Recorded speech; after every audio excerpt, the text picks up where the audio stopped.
Uma linha. Pois é, Foi mesmo. obrigado. Vou começar agora. Oi, Pri. Oiê, tudo bom, gente? Tudo bem, graças a Deus. Então tá bom. Bom, ô Júlia, você pode orar pra gente começar, por favor? Posso sim. Senhor Jesus, obrigado por essa oportunidade de nos reunirmos no ambiente virtual.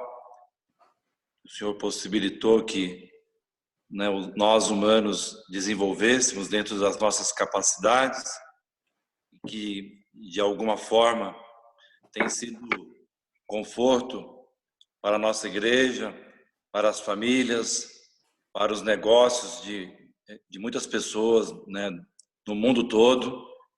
Isso, mais uma vez, é a demonstração inequívoca da sua misericórdia com a nossa vida.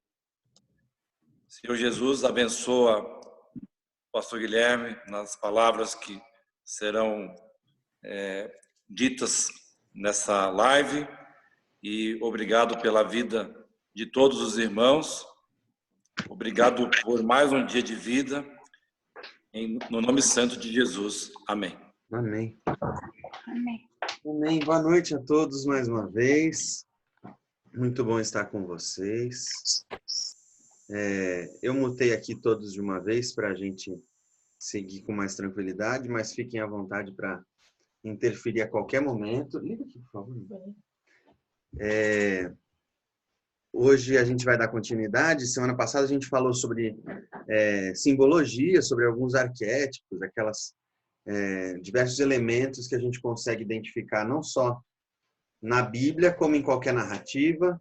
São elementos que se repetem e que são chave na nossa construção de sentido, no entendimento de como é o mundo, no entendimento de quem nós somos, como nos colocamos. Então, para essa semana, a gente tinha conversado sobre escolher um dos arquétipos para trabalhar. E eu escolhi um que não está naquela lista que eu tinha apresentado para vocês, não está na apresentação da semana passada, mas é muito presente na nossa vida, que é o pão. E eu vou, mais uma vez, reforçar o convite para vocês me interromperem a qualquer momento, à medida que vocês queiram contribuir com alguma colocação, com alguma dúvida, tá bom? Fiquem à vontade, é só você desmutar aí o seu microfoninho e a gente conversa, tá? Então, vamos começar falando sobre esse alimento milenar, e eu quero apresentar para vocês ele só na Bíblia, com algumas pinceladas de como ele aparece e que tipos de relações que a gente pode fazer com o pão, tá? O pão, em questão de alimento, ele é derivado de grãos, né? Grãos fermentados na maior parte das vezes. Esse fermento é uma bactéria que se alimenta de parte do grão e produz gás, mas pode ser feito também sem bactéria, o pão sem fermento, que a gente fala. Mas a primeira vez que aparece uma noção de alimento na Bíblia é em Gênesis 1, 29 e 30, em que Deus fala para o homem, ou seja, no primeiro capítulo da Bíblia, né? Eis que lhes tenho dado todas as ervas que dão semente e se acham na superfície de toda a terra, e todas as árvores em que há fruto que dê semente. Isso servirá de alimento para vocês. Então, Deus é como se ele instituísse, estabelecesse que o homem poderia comer e poderia se alimentar. Na verdade, que ele tinha feito para alimento do homem todas as ervas e todas as frutas. Você vê aqui um homem vegetariano, né? Mais que vegetariano, ovo-lacto vegetariano. Não é nem ovo-lacto, é vegano, né? Fala. Então, o primeiro homem é um homem vegano. Deus dá para ele só frutas, ervas e sementes para se alimentar. Na vida humana, para a gente fazer um paralelo, a alimentação, a nutrição, chega primeiro como dádiva. O bebezinho recém-nascido, não sabe nem o que é erva, o que é fruto, o que é grão. Ele sabe que ele é nutrido, que ele tem a sua necessidade satisfeita, né? Então, a primeira experiência de consumo, introjeção, prazer, falta e saciedade é da amamentação. Parece que quando a Bíblia nos relata a construção dessa antropologia, a construção do homem dentro da criação de Deus, a alimentação também vem como dádiva. Deus está dando o alimento para o homem dentro dessa criação. Então, é aqui nessa relação de bebê e mãe que vai se construir essa experiência de botar algo para dentro. Que é uma experiência... Eu até usei um termo aqui psicanalítico, freudiano, que é introjeção, que é você assimilar um objeto para dentro de si e esse objeto começar a fazer parte de você. Então, essa relação de botar para dentro é uma relação muito poderosa, muito simbólica, que nos vincula com o mundo externo. Então, para o bebezinho, essa vinculação com a mãe. E a gente vai carregar isso até o fim da vida, que vai sendo trocado, os objetos vão sendo trocados, e vai para muito além da alimentação. A nossa experiência de consumo, a nossa relação de consumir, de comprar um objeto e de pegar aquele objeto para mim, ela é uma relação que se assemelha a essa de introjeção, a de tentar fazer com que algum objeto seja parte de mim. Sabe a loucura por iPhone? A loucura por você ter um objeto de desejo? É essa relação de que esse objeto atribua para mim algum sentido, de que esse objeto faça parte do meu ser de alguma forma. Tudo isso nasce nessa relação com um objeto externo, que para o bebezinho é o leite materno, o seio da mãe, que é uma relação de prazer, mas também de falta e saciedade. Ao longo da nossa vida, a gente vai estabelecendo a relação de falta, dói, minha barriga dói, o bebezinho chora, ele não sabe o que está acontecendo, mas ele sente falta de alguma coisa. Ao mesmo tempo, a saciedade, vem algo e me sacia, vem uma mãe, vem um cuidado superior que sacia as minhas necessidades, e essa relação de saciedade é uma relação de prazer, de alívio, de tensão, de satisfação. Então, o alimento chega na vida humana assim, primeiro como dádiva. E essa dádiva vai se transmutando, se transformando em falta, em angústia, em ansiedade, em saciedade, em alívio. Tudo isso está presente nessa relação. Da mesma forma, então, é o ser humano no Jardim do Éden, lá no Gênesis. Primeiro é como dádiva. Depois é como trabalho e esforço.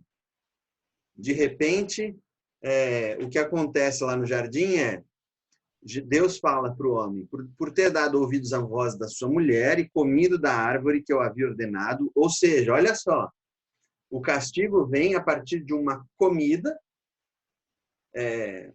de um comer do que não deve. Vem de um alimentar-se do que era reservado somente para Deus. Vem de uma extrapolação de limite a partir do comer. Então, por ter dado ouvidos à sua mulher e comido da árvore que eu havia ordenado que não comesse, maldita é a terra por sua causa.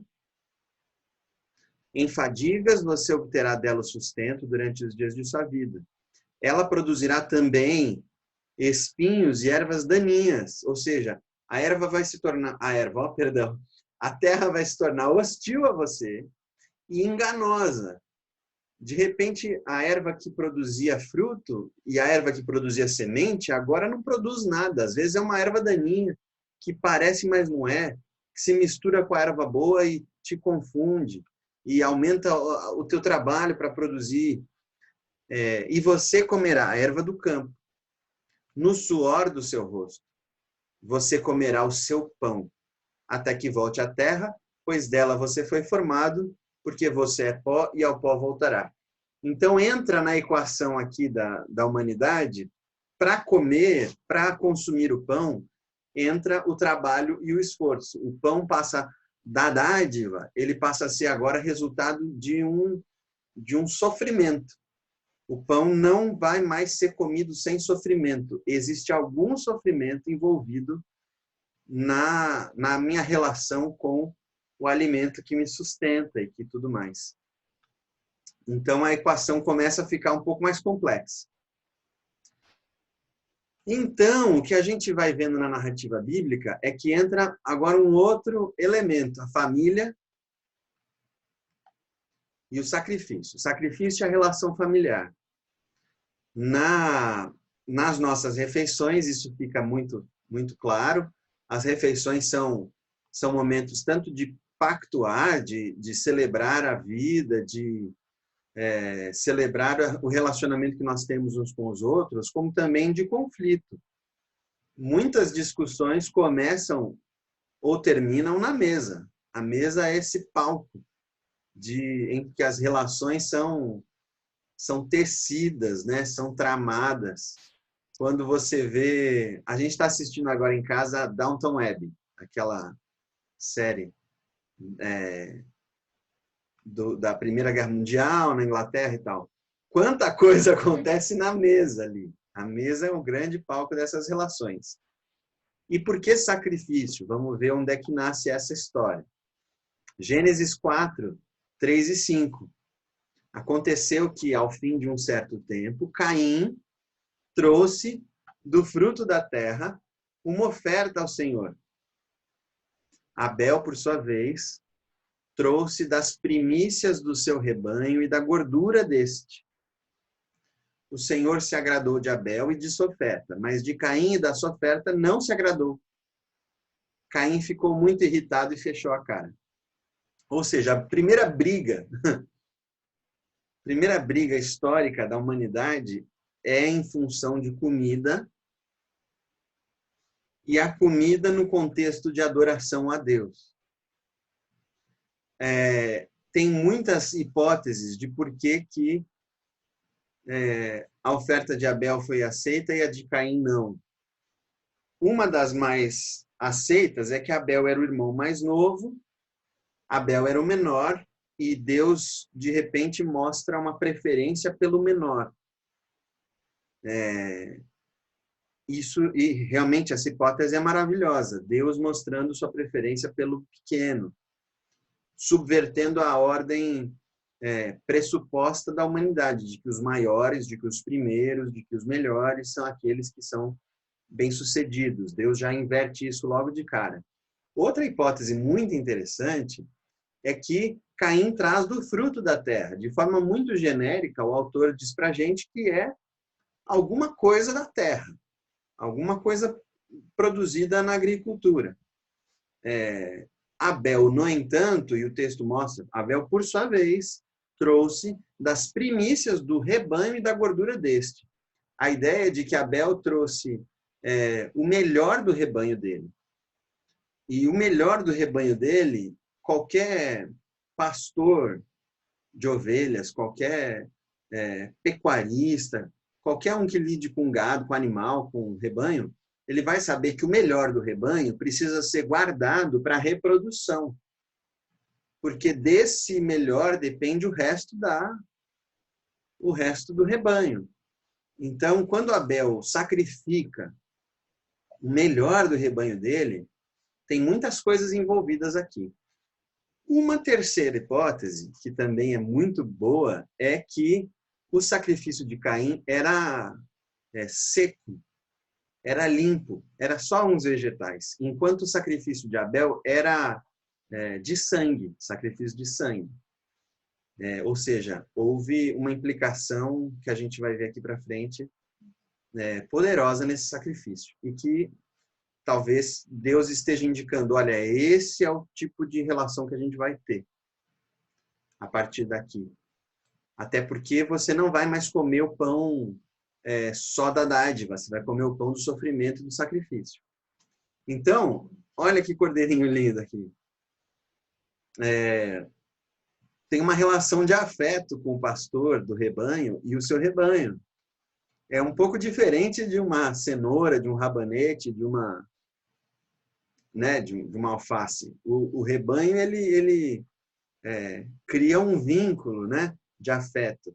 Tanto que no Êxodo, quando o povo de Israel precisou sacrificar um rebanho, ele precisou primeiro levar o cordeiro para dentro de casa, para conviver, para criar vínculos de afeto. Então, o que tem no sacrifício de Abel é derramamento de sangue, que era a vida própria, tem morte, tem carne, tem pele, tem um risco prático de como é que o rebanho vai ser se não for reproduzido por esse animalzinho.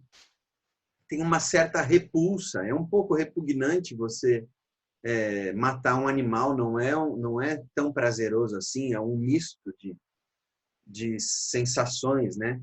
Tem cheiro ruim e cheiro bom. Até porque a gente não sabe como Abel ofereceu para Deus, mas se a oferta de Abel virou um churrasco, o cheiro ficou muito bom e o sabor também. Apesar de que Abel talvez não tenha comido dessa oferta, mas esse misto de cheiros e tal tem um certo contraste, tem um paradoxo. As coisas de Deus sempre se apresentam para nós como paradoxo. Tem sempre uma mistura, né? Uma tensão. Tem uma irrepetibilidade. Aquele cordeirinho, eu não posso matar ele de novo. Ele foi morto uma vez só. Eu não tenho como... não matei do jeito legal. Eu estraçalhei a carne do jeito que eu não queria. Não tenho o que fazer mais. Tem uma relação afetiva e, por fim, tem um sacrifício, né?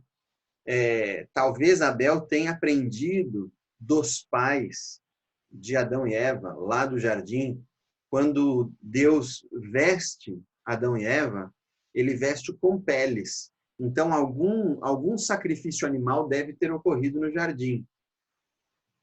De modo que a nudez de Adão e Eva foi coberta pela morte, pelo sacrifício de um animal, como se o animal tivesse morrido em vez ou para dar cobertura para a nudez de Adão e Eva.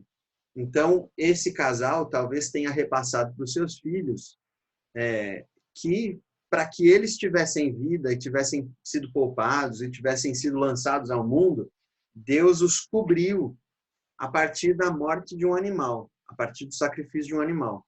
Então, todo esse saber, todo esse conhecimento e esses significados, que no fim é disso que a gente está falando, quando a gente está falando de evangelho e cultura, é da construção de significado e sentido.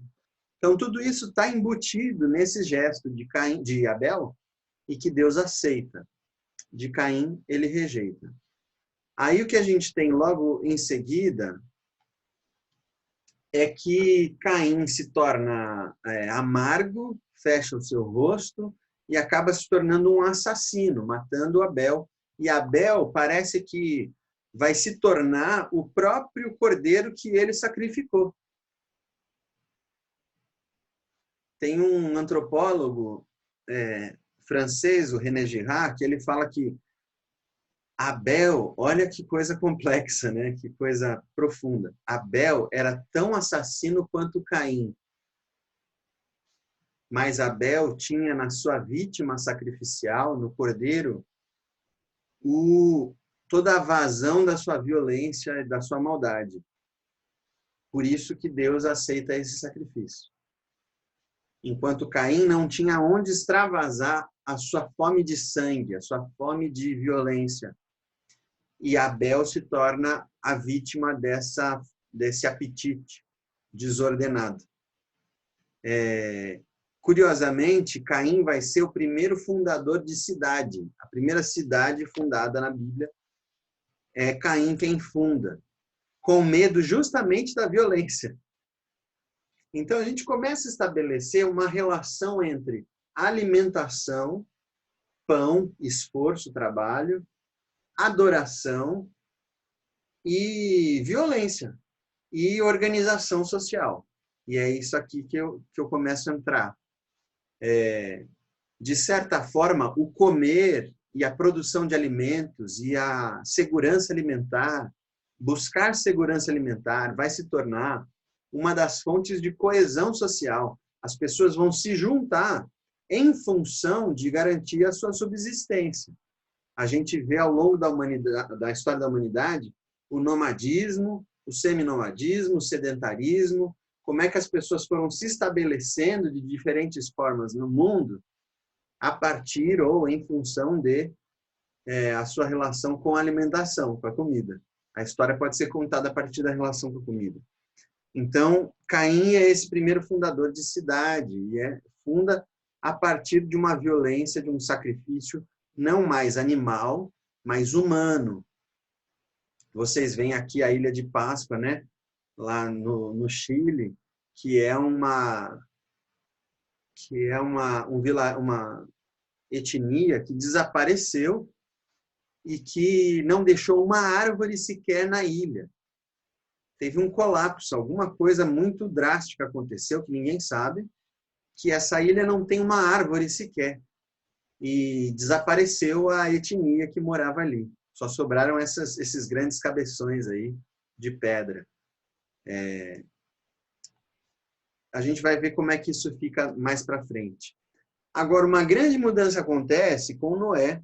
Logo que ele sai da arca, Deus abençoa ele e os seus filhos. Está em Gênesis 9, 1 a 7, diz o seguinte: Deus abençoou Noé e os seus filhos, dizendo: sejam fecundos, multipliquem-se e encham a terra. Todos os animais da terra e todas as aves do céu terão medo e pavor de vocês. Tudo que se move sobre a terra e todos os peixes do mar serão entregues nas mãos de vocês.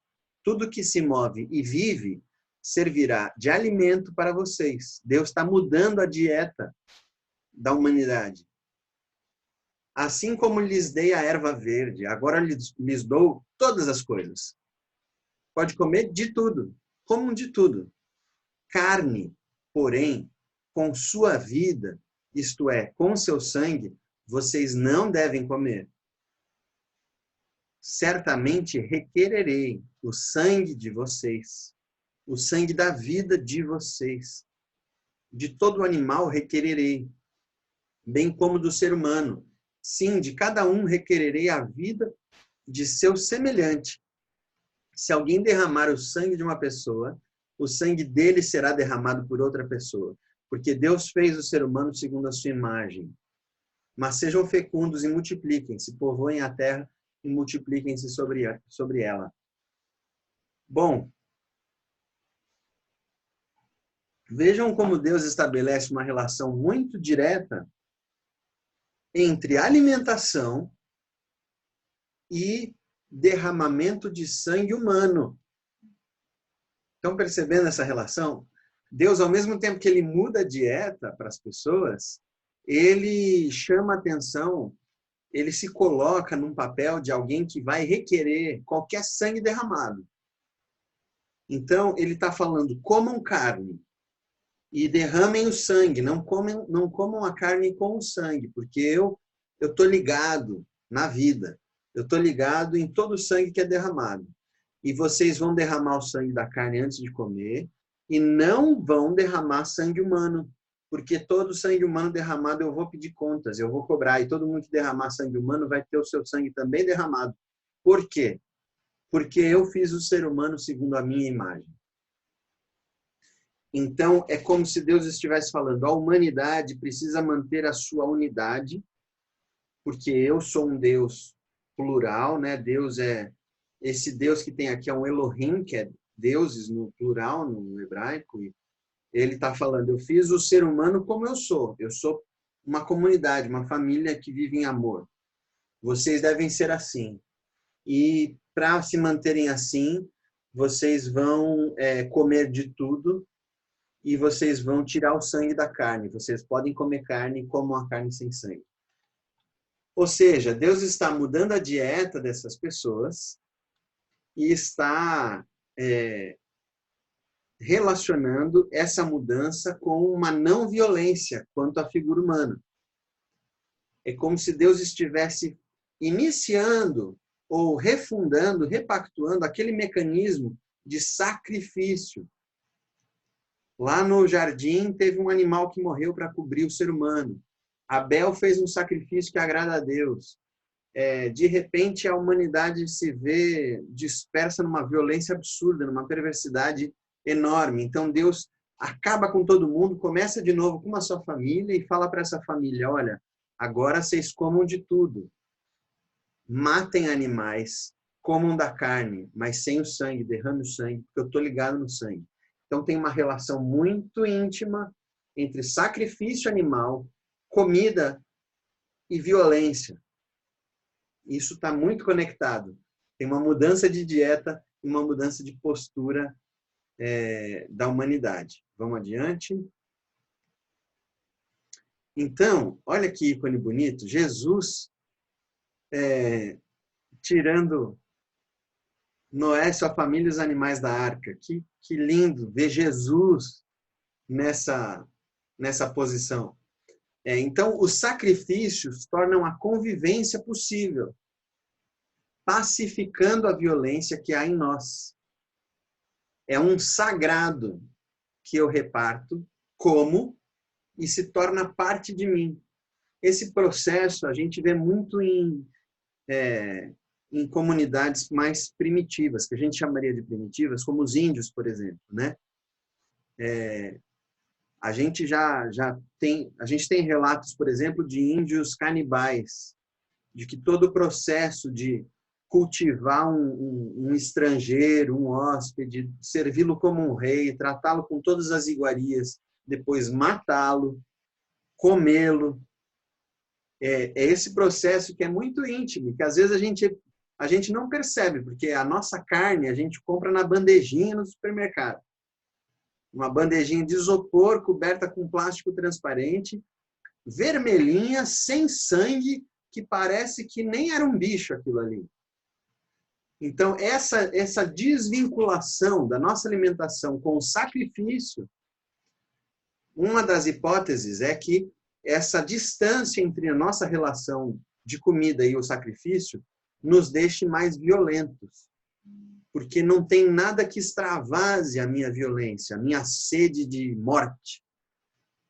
Você pode ver pelo tanto de filme, de série, de novela, que tem sangue, violência e tal, você pode ver como o ser humano tem uma sede de violência e derramamento de sangue.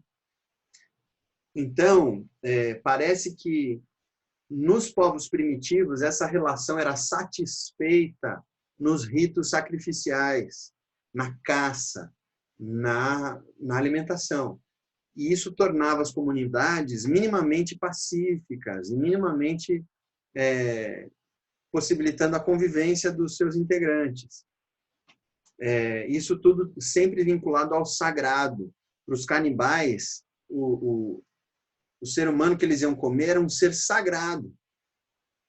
E o fato de comê-lo e fazer dele parte de mim era místico, era religioso, porque aquele ser sagrado vai se tornar parte de mim. Eu vou ganhar os atributos dele. Está percebendo alguma relação com Jesus Cristo e com tudo que a gente crê? Bom, então isso é muito marcado em Noé, com essa nova dieta. Adiante, vamos falar sobre abundância e escassez. Até aqui tudo bem, gente? Alguém quer fazer alguma pergunta, alguma consideração? Eu fico um pouco perdido aqui na apresentação dos slides, não sei se vocês estão entendendo tudo, se dá para a gente seguir. Dá para seguir? Eloir tem pergunta? Não, tá bom. Então, vamos seguir. Abundância e escassez. Eu botei aqui bem uma gravura de Babel, porque Babel é essa ideia de que se a gente conseguir organizar tudo, a gente vai ter abundância, a gente não vai ser espalhado mais pela face da terra. É essa transição do nomadismo ou do seminomadismo para o sedentarismo. De repente, eu não preciso mais vagar por aí, sempre dependendo da sorte, sempre dependendo da natureza me dar a sua provisão. De repente, eu me organizo, me estabeleço, a gente constrói, distribui tarefas e seremos mantidos aqui para sempre, não seremos espalhados e alcançaremos o céu na terra. Essa é a hipótese de Babel, que Deus desmobiliza com muita facilidade. Agora, vamos partir um pouquinho mais para frente na Bíblia, muito mais para frente, na verdade. Do Gênesis, a gente vai pular Abraão, vai pular todo mundo, se bem que Abraão tem um episódio muito lindo dele recebendo a Trindade, ou Deus, para a casa dele, preparando um banquete para Deus, né? Deus comendo com Abraão, que é uma coisa linda. Agora, vamos pular para Êxodo, porque o povo de Israel, logo que ele sai do Egito, ele se embrenha no meio do deserto, porque Deus manda o povo para lá, e até que eles chegam a um ponto de experimentar escassez. É como se Deus fosse iniciar um processo pedagógico com Israel para transformar aquele bando de ex-escravos em povo de Deus. Então, lá em Êxodo 16, 3-5, o povo de Israel reclama. Os filhos de Israel disseram a Moisés e Arão: quem nos dera tivéssemos morrido pela mão do Senhor na terra do Egito, quando estávamos sentados junto às panelas de carne e comíamos pão à vontade, pois vocês nos trouxeram a este deserto a fim de matarem de fome toda esta multidão. Então o Senhor disse a Moisés: eis que farei chover do céu pão para vocês, e o povo sairá e recolherá diariamente a porção para cada um. Eu os porei à prova para ver se andam na minha lei ou não. No 6º dia prepararão o que recolherem, e será o dobro do que recolhem nos outros dias. Bom, a gente tem aqui o povo de Israel experimentando um pouco de escassez, ninguém morreu de fome, mas um pouco de escassez que eles já experimentaram, já começaram a se rebelar, se revoltar e lembrar do Egito, quando estavam sentados junto às panelas de carne e comiam pão à vontade. Então você vê como a escassez suscita em nós os instintos mais primitivos, mais violentos, mais desordeiros, bárbaros, e ameaçam o próprio convívio, a própria civilização. É um pouco do que a gente vive hoje com essa coisa do vírus. As pessoas vão fazendo projeção e falando assim: bom, vai ser uma catástrofe, não vai ter o que comer, vai ter violência, vai ter saque, vai ter roubo, porque só o vislumbrar da escassez já gera essa angústia, especialmente para quem sempre teve abundância, tá? Que era a situação aqui. E a gente tem um outro episódio paralelo, que é Jesus sendo conduzido pelo Espírito para o deserto. Então, veja aqui como o processo pedagógico de Deus, ele parece que leva a gente para reviver os processos mais primitivos nossos. Então, à medida que Israel experimenta escassez, Deus logo vem e responde assim: não, eu vou prover alimento para vocês todo dia, vai cair do céu, é dádiva. Lembra? Parece que eles são bebezinhos de novo. E Deus está falando: eu vou dar de comer para vocês do céu, vai ser dádiva. Mas ao fazer isso, a gente vai começar a estabelecer uma nova relação, que é a relação de trabalhar em 6 dias, descansar 1. E nessa relação, a hora que eu observar o descanso de vocês, eu vou saber o que está no coração de vocês. vou saber se vocês seguem a minha lei ou não, vou saber se dá para a gente ter um relacionamento ou não. Então, novamente, a gente vê alimentação, relacionamento, adoração, tudo isso vinculado. O 7º dia era o dia que eles não iriam colher, porque no 6º dia eles colheriam em dobro. Então, no 7º dia, seria o dia de mostrar o que está no coração mesmo. Tem alguns autores que falam sobre como o lazer, a gente vai falar disso mais para frente, como o lazer revela quem de fato eu sou. O que eu faço no meu tempo livre mostra as minhas prioridades. O que eu faço para o desfrute demonstra o que eu amo, o que eu desejo, o que eu adoro. E aí que está esse 7º dia que Deus fala, agora eu vou ver, então, como é que vocês se relacionam comigo e como é que vocês me adoram ou não. Jesus passa nesse teste, o povo de Israel não. Mas Jesus passa nesse teste. E lá em Mateus 4, de 1 a 4, a gente vê Jesus indo para o deserto, ele é levado pelo Espírito ao deserto para ser tentado pelo diabo. Muito claro, é o Espírito que leva, mas para ser tentado pelo diabo. Depois de jejuar 40 dias e 40 noites, meu Deus, é muito, teve fome, escassez, fome. Então o tentador, aproximando-se, disse a Jesus, se você é o Filho de Deus, mande que estas pedras se transformem em pães. Olha como a identidade, se você é Filho de Deus. Porque Jesus tem fome. Então a sensação tem alguma coisa errada, tem alguma coisa que não devia ser assim. Mas devia ser assim, porque desde que a gente sai do jardim, a gente come do pão com suor e lágrimas.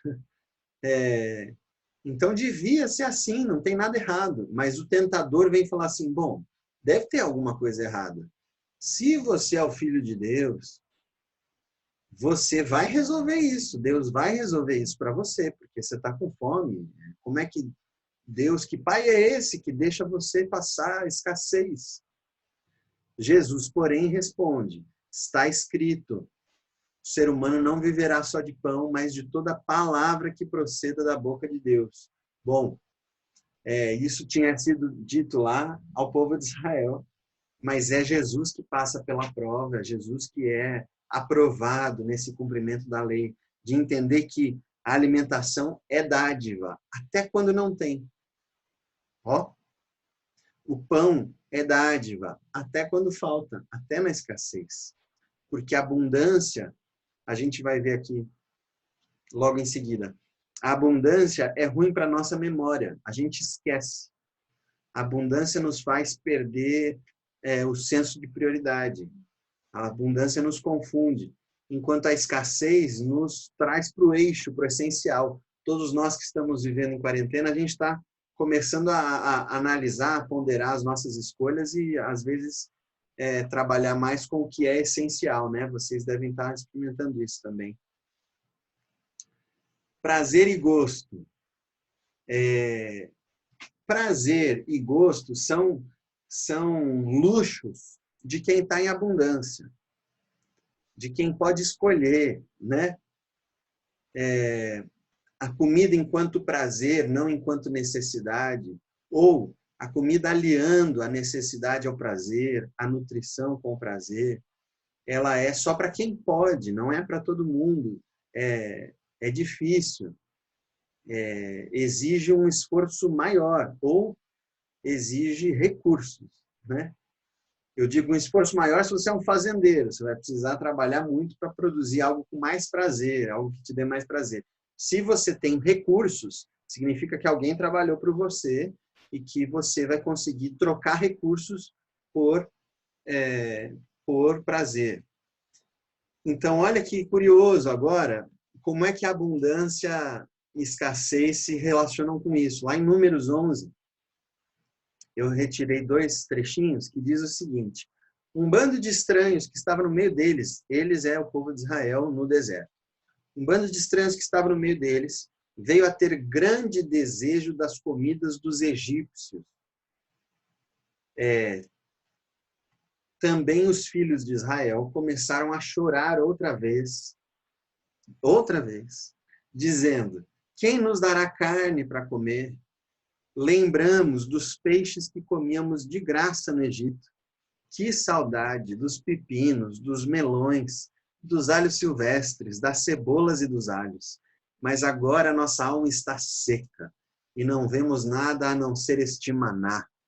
Olha que coisa maluca. Esse trecho de Números é muito interessante porque depois ele começa a descrever o maná. Fala que o maná tinha um gosto de bolo de mel. Mas o povo estava realmente frustrado. E o texto deixa claro como eles são inflamados por um grupo de estranhos que estava ali no meio. Porque parece que vem de fora, parece que é uma imitação de alguém. É que nem eu chegar para você e falar: cara, você já comeu... que comida, amor, que eu falo? Você já comeu foie gras, que é aquele fígado de ganso? E você vai dizer assim: não, nunca comi. O que é isso? Ah, isso é uma comida chique, requintada lá, francesa. É um fígado de ganso que gorduroso, que ele é super alimentado e tal, fica todo com sabor e tal, não sei o quê. Aí você fala: não sei, nunca comi. Será que é bom? E aí você vai no mercado, você compra, ou você vai no restaurante, compra e come para ver se é bom. Então tem tanto esse fator de imitação quanto uma atribuição de valor de grupo. Ah, como é que você nunca comeu foie gras? Não acredito. Você é um cara tão requintado, você conhece tanta coisa do mundo, você nunca comeu foie gras? Então, se torna como uma chave para um grupo social, né? Tem um livro interessante do Giorgio Agamben, que é um filósofo italiano, chamado Taste. Acho que tem tradução para o português, Gosto, que ele fala sobre essas relações de gosto. É muito engraçado, porque ninguém nasce gostando de mostarda. Não, nenhum bebezinho, se você botar mostarda na boca dele, ele vai falar: ai, que delícia. Agora, é um gosto construído, um gosto que me vincula a um grupo, a um rito, a um jeito de viver. Então, os gostos têm muita relação com isso. Bom, o povo de Israel não está satisfeito com o maná, que tem gosto de bolo de mel. Não, eles querem carne. E eles lembram das cebolas e do alho e dos pepinos e dos melões. É legal essa seleção de coisas, né? Porque pepino e melão exigem muita água, né? Só o Nilo poderia irrigar agriculturas de pepino e de melão. Também os peixes que eles comiam de graça, que eles não iam encontrar no deserto. É interessante, por exemplo, a cebola e o alho, que são coisas que são fedidas, né? Mas a gente gosta de leve na comida. A gente gosta. É engraçado como a cebola, por exemplo, o que dá cheiro para a cebola é o enxofre. Sabe? Enxofre do inferno. A cebola, o que dá cheiro para ela é o enxofre, mas a gente gosta. Um pouquinho na comida dá para a gente uma sensação de casa, de família, de tradição, de tudo isso, né? Bom, o povo de Israel estava com saudade disso tudo. E aí olha o que Deus fala para eles. Diga ao povo, Deus falando para Moisés, né? Santifiquem-se para amanhã e vocês comerão carne, porque vocês choraram aos ouvidos do Senhor, dizendo: quem nos dará carne para comer? A vida era melhor no Egito. Por isso o Senhor lhes dará carne e vocês poderão comer. Não comerão um dia, nem 2, nem 5, nem 10, nem ainda 20, mas um mês inteiro até que saia pelo nariz, até que fiquem com nojo dela, porque vocês rejeitaram o Senhor que está no meio de vocês e choraram diante dele, dizendo: por que saímos do Egito? Olha essa resposta que Deus dá para o povo de Israel, né? É interessante você imaginar como Deus talvez estivesse querendo fazer uma experiência antropológica de pegar um grupo que era escravizado, que tinha uma ética e uma moral totalmente desvirtuadas, e levá-los por um processo pedagógico para ensinar-lhes a ser humanidade, para ter dignidade, para preservar a vida humana. E tudo isso sem precisar de sacrifício, de sacrifício humano, evitando toda a violência contra o ser humano. Tinha o que Deus ia instituir, e instituiu de fato, era o sacrifício dentro do tabernáculo. Talvez Deus fosse, de alguma forma, mudar a dieta ali, mas o povo não quis. E aí a carne volta ao prato do povo de Israel. Bom, e aí a gente chega a um fator que é dos mais elementares do pão, e que às vezes é secundário, que é nutrição e descanso. A gente já falou um pouquinho sobre como o 7º dia é o dia de descanso, o dia de mostrar o que está no coração, o dia de mostrar quem é, a que veio, para que vive. Esse é o dia 7º, é o dia do descanso. E a alimentação também nos fala disso. Você é o que você come, conhece essa máxima, né? E a nutrição que eu tiro desses ingredientes. Olha que coisa interessante, Jesus ressurreto, lá em João 21, ao romper do dia, Jesus estava na praia, mas os discípulos não reconheceram que era ele. Jesus lhes perguntou: filhos, será que vocês têm aí alguma coisa para comer? Eles responderam: não. Então Jesus disse: joguem a rede à direita do barco e vocês acharão. Assim fizeram e já não podiam puxar a rede, tão grande era a quantidade de peixes.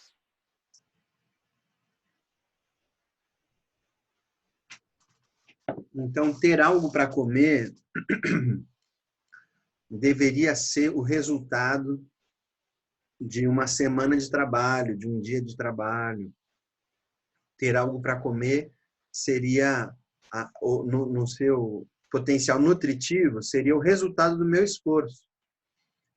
Salomão, eu esqueci de botar aqui alguns provérbios de Salomão, em que Salomão fala... Obrigado, amorzinho. Aí já temos um link aqui do livro do Agamben na Amazon para quem quiser. Bom, Salomão fala que tudo que o homem faz é para o seu ventre, é para comer. Todo esforço, todo trabalho do homem é para o seu ventre, para comer. Então, a consequência natural do trabalho, e aí Salomão fala que não tem nada melhor na vida do que você comer daquilo que você trabalhou e construiu. Isso é justo, isso é digno, isso é saudável, mas nem sempre é assim. As pessoas nem sempre têm a recompensa do trabalho delas, né? Tanta gente trabalha tanto e vive na miséria, vive na fome, e não é por falta de trabalho. Então, essa relação de trabalho e nutrição e descanso é muito importante, e Jesus traz isso. Então, ele dá uma recomendação, olha, não está no Evangelho de João, mas ele fala em outro Evangelho, olha, voltem lá, façam de novo, em outro episódio, né? Aqui eles vão e fazem, jogam para o outro lado, eles falam, aparentemente eles falaram com Jesus de cima do barco, e Jesus fala, olha, joguem à direita do barco, vocês acharão. Aí, quando eles percebem que é Jesus, eles saem correndo, e aí ao saltarem em terra, ao chegarem na terra, eles veem ali umas brasas com peixe por cima, e também havia pão. Jesus lhes disse, tragam alguns dos peixes que vocês acabaram de pegar. Olha que cena incrível. Os caras estão trabalhando, Jesus fala para eles, faz de outro jeito que vai dar certo. Eles fazem de outro jeito, dá certo. Aí eles percebem, é Jesus. Aí eles saem correndo, pisam na terra. A hora que eles chegam para encontrar Jesus, Jesus já está com uma brasa feita, com os peixinhos assando em cima. Jesus cozinheiro. Da onde ele tirou esses peixes? Não sei. Mas o fato é que ele ainda fala, tinha pão ali também, da onde ele tirou esse pão? Não sei. Mas ele fala, traz os peixes que vocês pescaram também. Parece que Deus nos dá essa chance de participar de algo que ele já está fazendo. É essa parceria de Deus com a gente. E que na alimentação fica muito clara. A ceia, por exemplo, no rito, acho que no rito romano, isso fica mais evidente quando tem a consagração dos elementos da missa, da ceia. Eles falam, olha, o fruto do trabalho humano. Senhor, abençoa o pão que é fruto do trabalho humano. Como é que isso que é fruto do trabalho humano pode se tornar sagrado e pode se tornar dádiva de Deus? É essa combinação maluca de Deus nos sustentando e, ao mesmo tempo, permitindo que a gente participe desse sustento. Isso é maravilhoso. E isso realmente dá descanso, não só nutrição, como descanso. Parece que Jesus estava preparando esse merecido descanso dos pescadores que não tinham encontrado peixe. Eu pensei 4 palavras que dizem respeito a esse universo da alimentação, para a gente lembrar da etimologia delas. Um é recreação, a brincadeira, que vem da palavra recriar, criar de novo. Outro é o restaurante, vem do francês, de rester, de descansar, de restaurar. O restaurante é o lugar onde eu vou para descansar, para restaurar as minhas forças, minhas energias. Lazer vem do latim lícito, aquilo que é legítimo, aquilo que é merecido, que é honrado. É o lazer, olha que curioso, né? A companhia é literalmente cum panis, com pão. É o pão repartido. A minha companhia é aquela com quem eu reparto o pão. Hoje a Thaís, como vocês podem ver aqui atrás, minha esposa linda, a gente acabou de comer um hambúrguer delicioso do meu vizinho. Como estamos todos em quarentena, meu vizinho está fazendo hambúrguer vendendo aqui no condomínio. Então, a Thaís é minha companhia, é com quem eu reparto o pão. Daí que vem também o termo companheiro, com quem eu reparto o pão.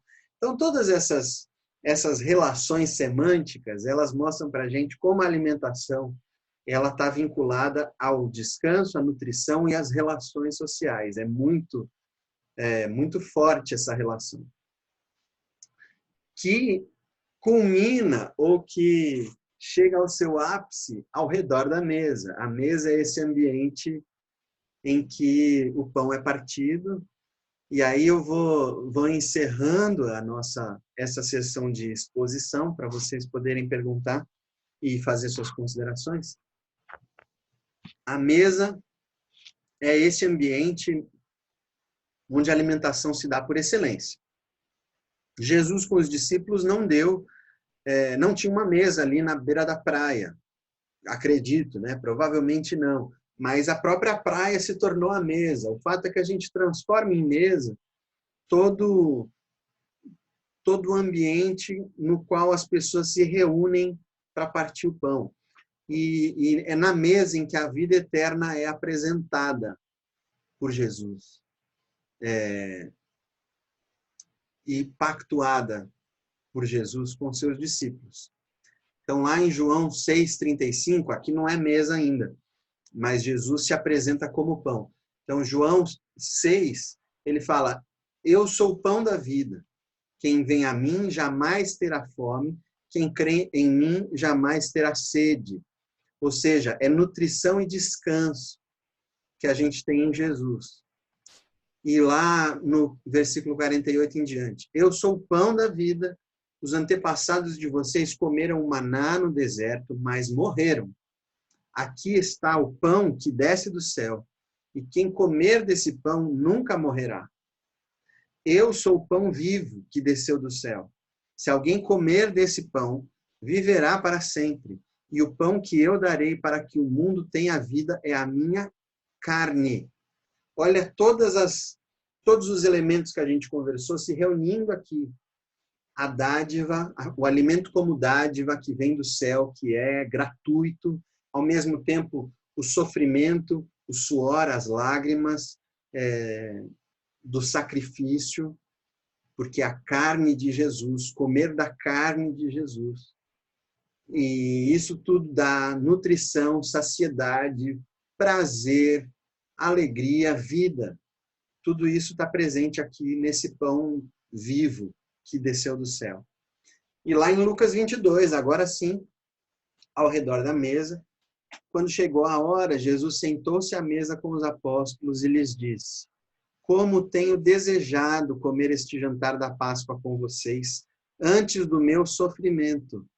Pois eu digo a vocês que nunca comerei este jantar, até que eu coma o verdadeiro jantar que haverá no reino de Deus.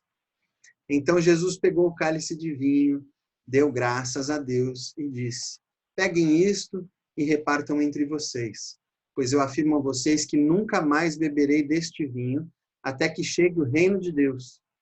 Depois pegou o pão e deu graças a Deus. Em seguida partiu o pão e o deu aos apóstolos, dizendo: Isto é o meu corpo, que é entregue em favor de vocês. Façam isto em memória de mim. Depois do jantar, do mesmo modo, deu a eles o cálice de vinho, dizendo: Este cálice é a nova aliança feita por Deus com o seu povo, a aliança que é garantida pelo meu sangue derramado em favor de vocês. Mais uma vez, tudo aqui se reunindo. O banquete, o jantar, onde a família se reúne, onde as relações são reconectadas, são santificadas, são colocadas em ordem.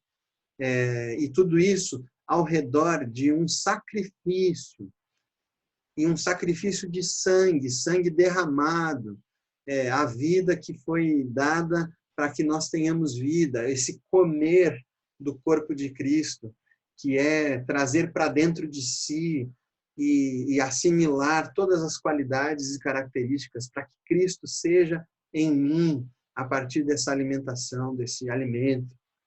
E Jesus fala aqui de um jantar verdadeiro que haverá no reino de Deus.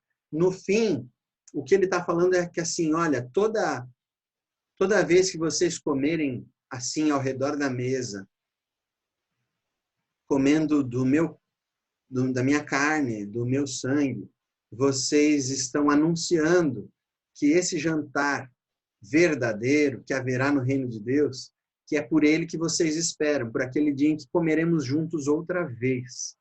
E aqui a gente pode encerrar com Apocalipse 19:9, que diz para João escreve: Então o anjo me disse, escreva, bem-aventurados aqueles que são chamados à ceia das bodas do Cordeiro, ou seja, o jantar do casamento do Cordeiro, do casamento de Jesus com a sua noiva, com o povo de Deus. Então é por esse jantar que todos esperamos, cada vez que a gente se reúne ao redor da mesa. E aqui você tem um ícone do Rublev, um russo, que é o ícone da Trindade, a Trindade reunida ao redor da mesa, Pai, Filho e Espírito Santo.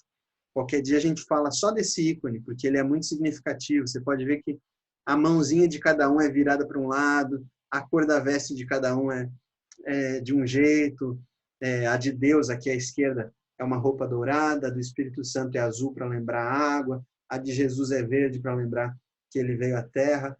Enfim, mas a Trindade se reúne ao redor da mesa e tem um lugar que é para você nessa mesa.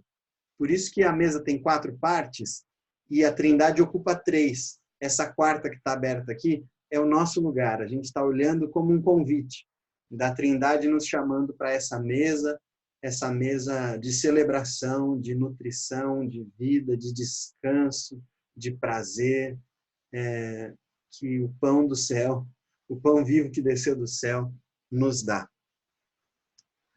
Eu encerro por aqui essa apresentação e abro para vocês fazerem perguntas, comentários, o que vocês desejarem.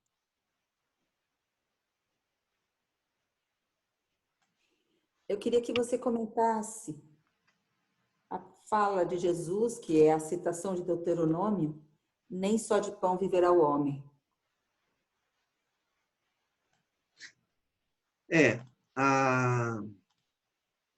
Quando a gente pensa que a palavra de Deus é criadora, que o universo foi criado a partir da palavra de Deus, isso significa que Deus ordena a vida para nós.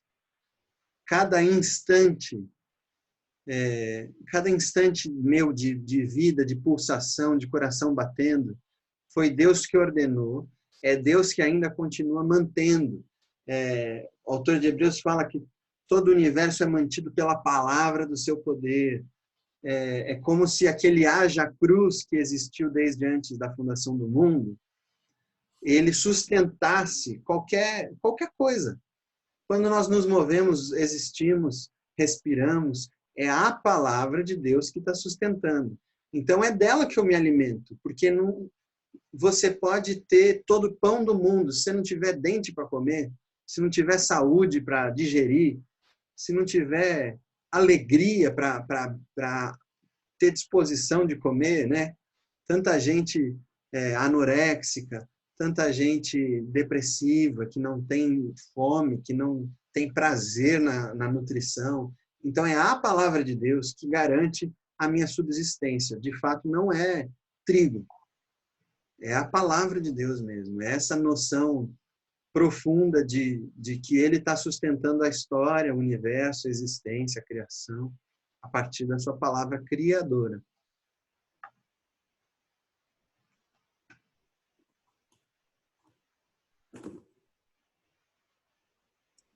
Gui, gostaria que você comentasse, né, uma situação que é um pouco curiosa do momento, né?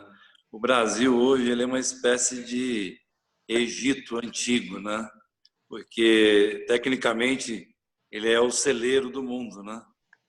E ele não está conseguindo distribuir isso nem aqui internamente e também, né, nem para ajudar outras nações, né, que estão passando por grandes dificuldades, né? Como é que a gente poderia, né, o que você falaria sobre isso? Júlia, Deus estabelece para o povo de Israel no deserto algumas leis em relação aos pobres e aos estrangeiros, como lidar com os pobres e com os estrangeiros.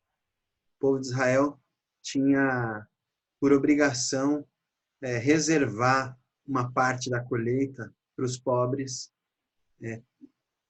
terem acesso, né? Agora, Deus estabelece isso com muita dificuldade, e o que a gente vai ver a partir dos profetas é que Israel nem isso não consegue fazer. A gente vai sempre ler os profetas brigando com o povo e denunciando o povo sobre não estar cumprindo essas leis, não estar defendendo o direito dos órfãos e das viúvas. Então, com a licença da quase heresia que eu vou falar, porque peço que vocês ponderem, que é uma força de expressão, mas assim, nem Deus conseguiu fazer a gente dividir, fazer a gente distribuir o alimento de forma equânime e justa. Não deu. Deus não conseguiu fazer isso a partir da lei e a partir do relacionamento dele com o povo de Israel. Por ciclos e ciclos de bênção, de exílio, de guerra, de perdão, de restabelecimento de reino. Deus não conseguiu fazer o povo agir da maneira que ele gostaria.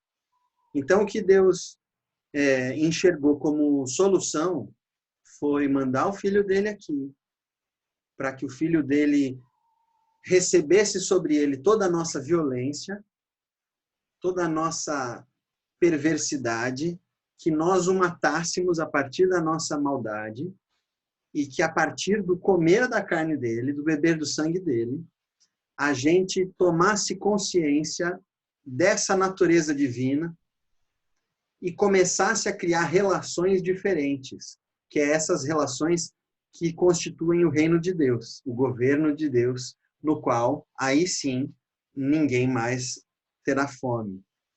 Mas esse reino, ele começa agora e se apresenta perfeitamente, completo, só na resolução da história. Então, a gente não verá isso plenamente, mas isso já existe em alguns lugares, como se fosse o fermento na massa. Você não vê, mas está acontecendo. No Rio de Janeiro, por exemplo, ouço notícias de que as favelas estão sendo alimentadas basicamente pelas igrejas. Então, é povo de Deus que está subindo a favela para ir alimentar. Eu sei que hoje o pastor Chum e o Felipe foram lá na comunidade da Areia ver como estão as famílias que são atendidas ali pela igreja. Então, a gente não vê isso acontecendo, mas acontece. Deus cuida a partir dessa relação, dessa rede de relacionamentos que é o reino de Deus. Mas neste mundo que a gente vive, nós não veremos equidade. Por isso que Jesus falou, os pobres vocês sempre terão com vocês.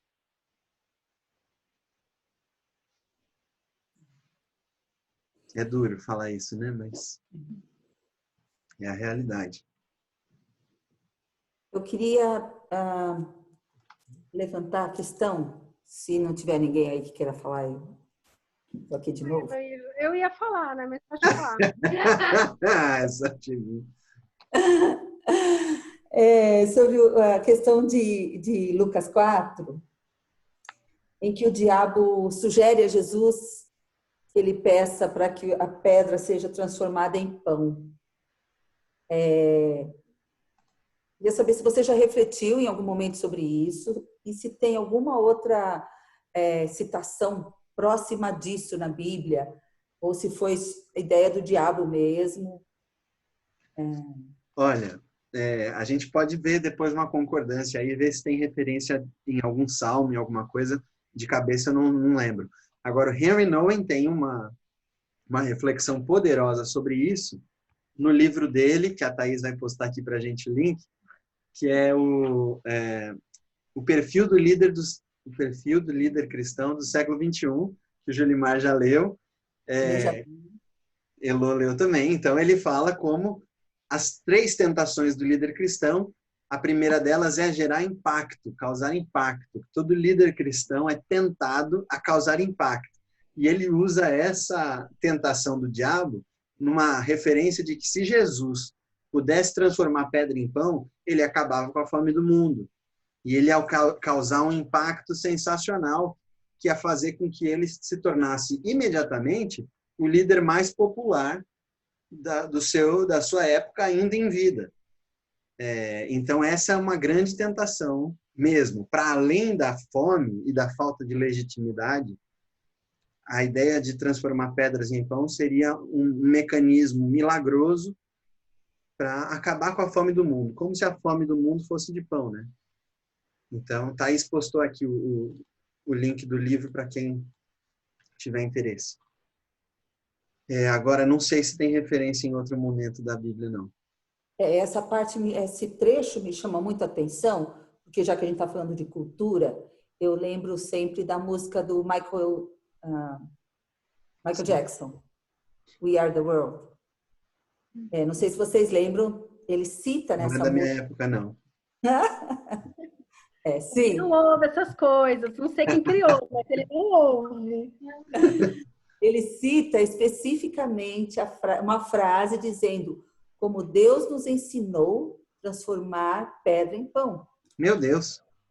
Ele fala com essas letras. Acabei de conferir, inclusive, porque eu já tinha visto outras vezes, mas falei, deixa eu ver de novo para não falar uma besteira. Mas ele fala exatamente: as God has shown us by turning stones to bread. Misericórdia!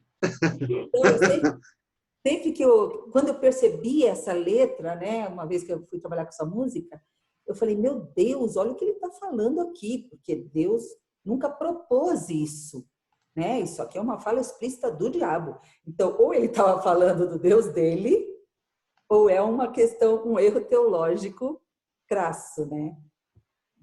Por isso que eu perguntei se tinha alguma outra referência que a gente... É verdade, estou vendo aqui a letra. Que coisa, né? Bem clara, bem nítida. Não tem dúvida. E aí eu fico pensando, né? Qual foi a intenção dele? Se é o diabo falando de novo, se é o diabo tentando de novo, trazendo essa ilusão, ou se foi só uma falha teológica grave. Muito bom. Timinha? Ô Gui, eu estava esperando você comentar também aquela passagem em Provérbios que fala que quando a gente vai comer na casa de alguém, a gente não pode comer muito, que vai que a pessoa está tentando, né, nos conquistar pelo estômago. Comenta um pouco sobre isso, esse poder que a comida tem sobre alguém, porque olha isso. Cuidado, porque pode ser que a pessoa esteja querendo. Tanto Provérbios quanto Eclesiastes, né? Essa literatura sapiencial, ela traz muita referência à comida. Sobre também comer o pão, o pão que o pobre come e o pão que o rico come, como isso é diferente, o pão com alegria e o pão com tristeza. A gente poderia falar de muitas referências de como é como se a alimentação fosse um pivô assim na vida da gente e que toda a experiência humana pode ser conectada com a alimentação de alguma maneira. Os vínculos sociais também, né? Tem a hospitalidade para o povo judeu, para o povo palestino, era sagrada, né? Então, o que oferecer quando alguém chega na minha casa? Eu tinha que oferecer tudo que eu tivesse. Abraão, quando ele recebe Deus, ele manda, é um corre-corre para poder oferecer tudo que Deus puder receber ali. Então, a alimentação é como se eu pudesse fornecer para o outro a dádiva que Deus oferece, né? Como eu me colocando num papel dadivoso, num papel de divino.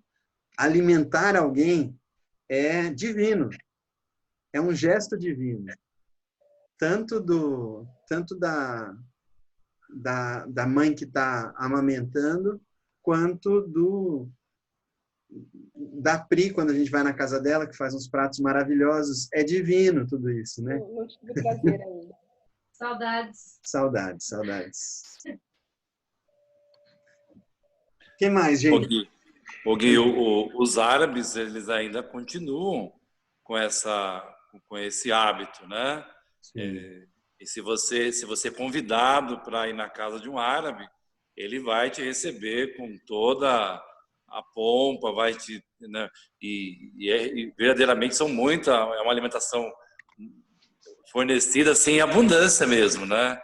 E o curioso, né, é que o árabe sempre trabalha com a ideia da reciprocidade. E todo mundo, ser humano. Reciprocidade Isso. É do humano. Exatamente. É curioso isso, entendeu? Todo favor tem uma expectativa de retorno, né? Eles trabalham isso de maneira bem deliberada, entendeu? Bem deliberada. Em cima de comida, de doação, esse tipo de situação, eu queria fazer uma recomendação aqui, né, de um livro, né? É esse livro não sei se vocês estão conseguindo ver aí. O Homem Dinheiro?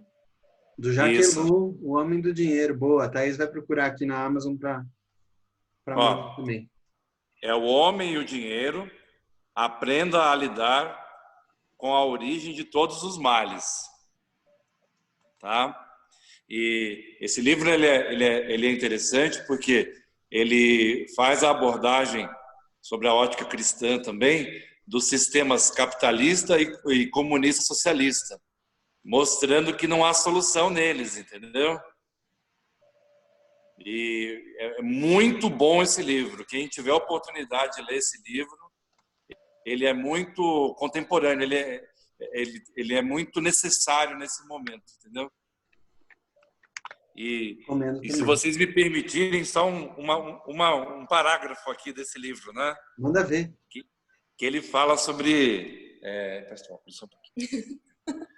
que ele fala sobre a questão da doação, né? Da doação e da esmola. Olha que coisa interessante. Ainda é preciso que a doação seja isto realmente. Logo, ela não deve jamais degenerar em esmola, como o que há de insultante neste termo. A esmola é somente a perversão da doação, emanada de Mamon.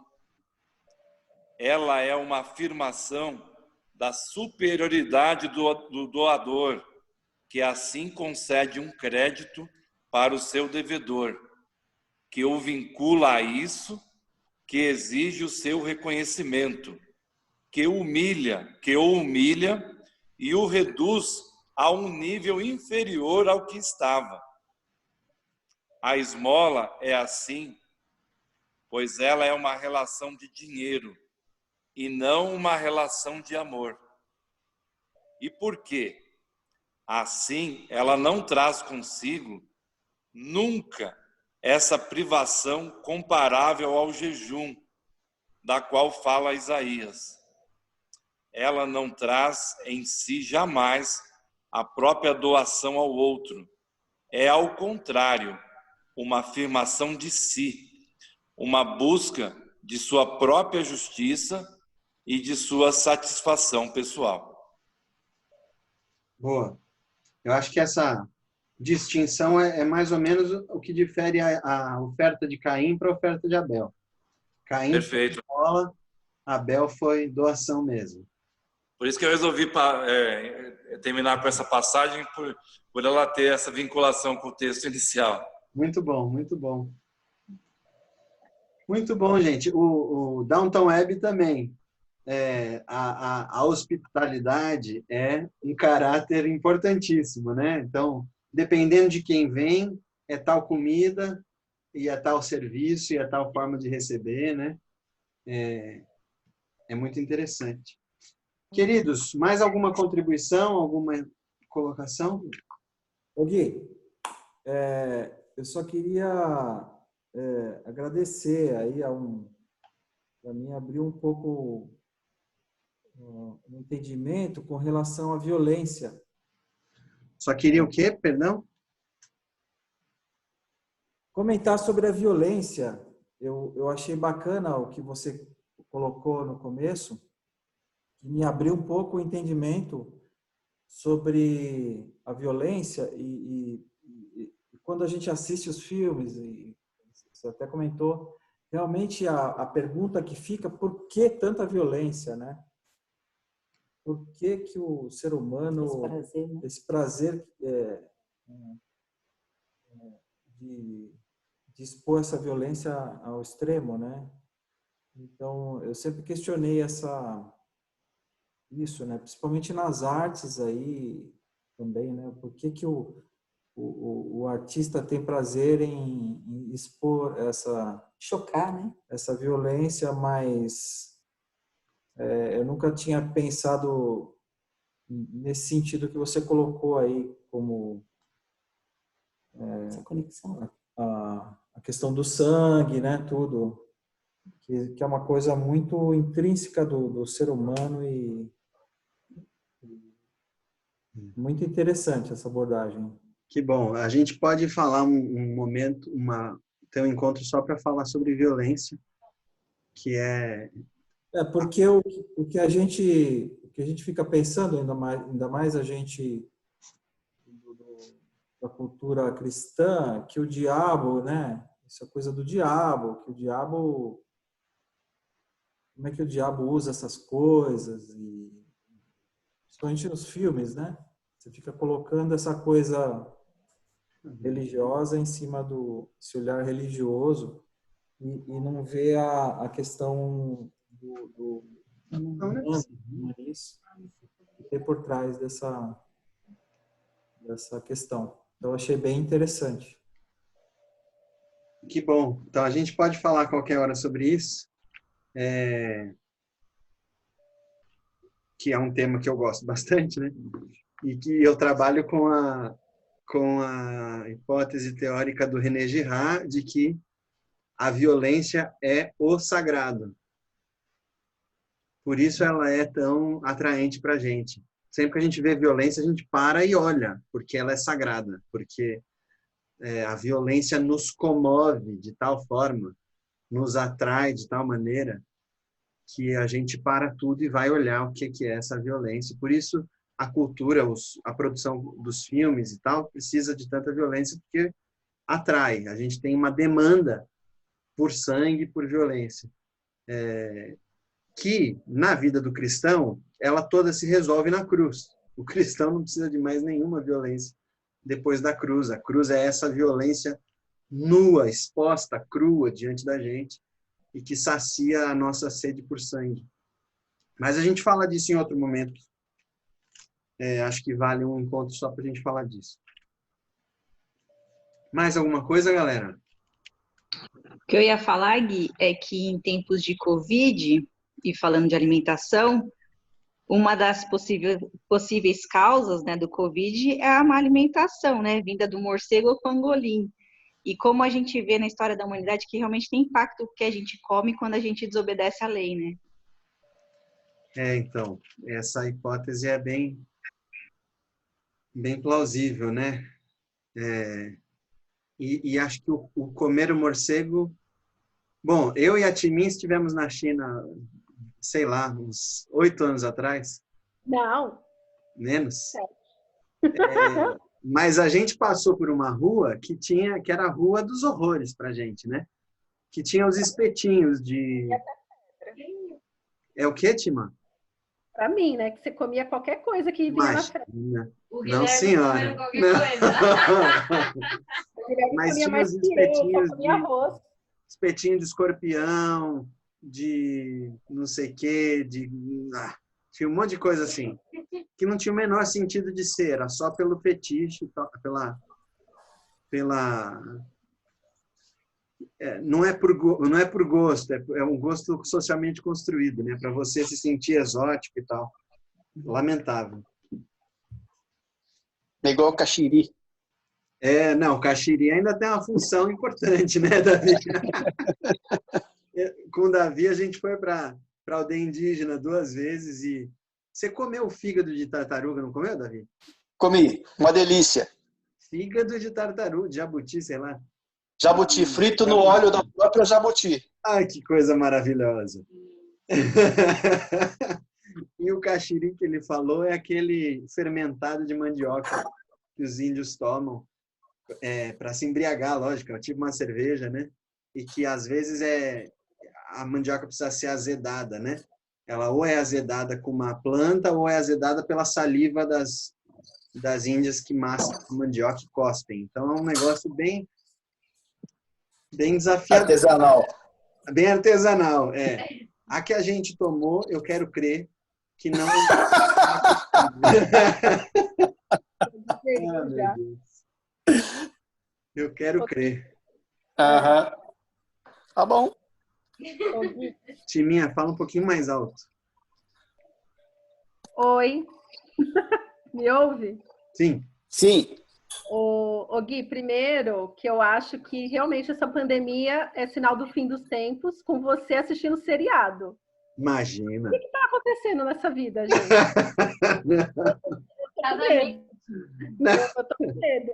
Real. Agora eu fiquei com medo. Eu não estava com medo até hoje. Não. Você citando Dalton Webb, eu tô com medo. Mas pegando o gancho. Micaela, meu Deus do céu. A Mica tá roubando a cena aqui. Que saudade! Mas pegando o gancho do que a Thaís falou, eu vi eu assisti uma palestra um tempo atrás que ele citava, não lembro se era uma porcentagem de 80% ou era de 90% das doenças seriam evitadas se a gente tivesse uma alimentação de verdade necessária para o nosso organismo, só o suficiente para viver. 80% das doenças seriam evitadas. Então, inclusive, um médico amigo nosso, quando começou a pandemia, a recomendação dele para aumentar a imunidade era comer menos. Olha aí. E é a única coisa que a galera não conseguimos seguir essa recomendação. A imunidade deve estar baixíssima no caso. Como vocês podem ver pelo formato do nosso rosto. Mas Deus vai dar graça. Como vocês podem ver, ele o que tá? Formato de lua cheia. Ele deu um conselho com todo amor e com todo amor vocês não seguiram. É isso. A gente pretende, em algum momento, a esse nível. Ainda não chegamos lá. Vai ficar assistindo Depois de bastante. 35 anos de casado, a Clara conseguiu me engordar 1,5 kg. Olha aí, Davi. Uns contando, outros com tão pouco, né? Você vê como é a Tem uma vida. questão interessante, Gui. O William fala muito sobre o pão, né? Nós vivemos Esse médico que homeopata que recomendou comer menos. ele fala muito sobre a questão do glúten, né? É uma tendência da nutrição, né? De quanto o glúten é inflamatório para o organismo. E o glúten, né? Essa questão do pão hoje em dia tem a ver com as mutações, né? Com as alterações da farinha, né? Então, eu acho interessante a gente refletir sobre isso também, né? Como essa transformação do que era um alimento tão essencial e que hoje a gente olha para ele como um inimigo, nutricionalmente. É interessante e lamentável mesmo, né? Tem um livro bacana também para quem se interessar, que é Uma Visão Biológica de Levítico. Levítico é um dos livros que traz mais instruções acerca da alimentação, né? Do que é animal puro, do que é animal impuro e tal. E esse livro é escrito por um professor de biologia, pós-graduado em histologia, em embriologia, em fitoterapia, sei lá. E ele mostra como algumas recomendações de Deus para o povo têm muito fundamento fisiológico, né? Como o jejum, por exemplo, como ele é importante para o organismo. Não é só uma questão espiritual, mas também tem benefícios fisiológicos. Talvez ele tenha... Dr. Gerson Marques, talvez ele tenha alguma... A Thaís mandou aí no grupo o link e talvez ele tenha alguma palestra no YouTube, depois a gente procura. Tem o livro do Fernando também, Plano de Saúde que Deus Garante. O plano de saúde que Deus garante. Fernando Oliveira. Fernando Oliveira. Muito bom. É isso, pessoal. Julimar, tem mais uma consideração aí que você foi? Tá bom. Não, só para agradecer mesmo, que foi muito bom o nosso encontro de hoje, entendeu? Glória a Deus. Muito feliz de estar com vocês. Obrigado pela participação de todos. Valeu, Alaor. Valeu, Eliana. Eliana, minha mãe vai mandar para você aquela tabela da pós-modernidade, da modernidade, tá? Peraí, Eliana fez uma pergunta aqui também. Qual que é o autor do livro O Perfil do Líder Cristão no século Henry Nouwen. A Thaís postou o link da Amazon aqui dele. Mas é o Henry Nouwen, que era um sacerdote católico e professor de Yale. Maravilhoso. É isso aí, galera. Obrigado. Deus abençoe vocês. Um abraço a todos. Bom descanso. Até amanhã para quem virá. Tchau, tchau. E você prega que horário? Eu prego à noite. Tá bom. Beijos. Tchau. Abraço. Deus abençoe. Amém. Tchau, beijo.